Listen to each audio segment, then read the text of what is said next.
Yun o, bibihin ka. Napakawasan. Low beam, high and low, blinker effect. Legit for modes. Gusto mo din bang bumili? Pindutin mo na ang yellow basket sa ibaba para makapag-order ka na.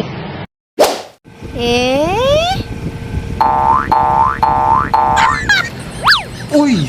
Eto na oh. Dumating na agad, ang bilis. Tara, unbox na natin to.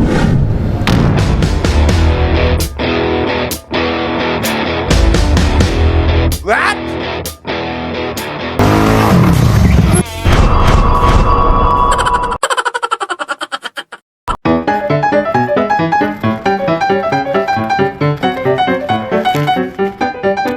Ito nga palang in-order ko ay mini driving light.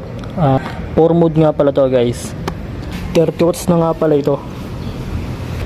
Meron na siyang low yellow, high white, double mode yung yellow white na magkasama.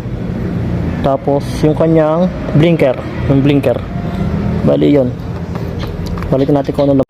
Ang kagandahan nga pala dito, kahit budget meal lang, meron na siyang blinker.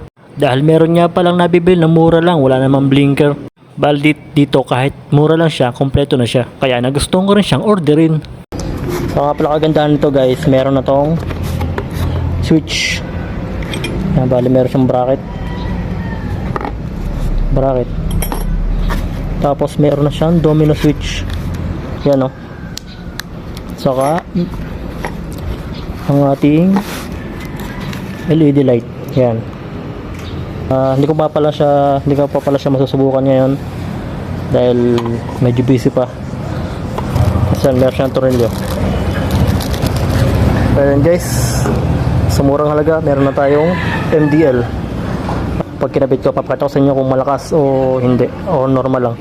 Bale yun guys, hanggang dito lang. More Jang Pasok Vlog.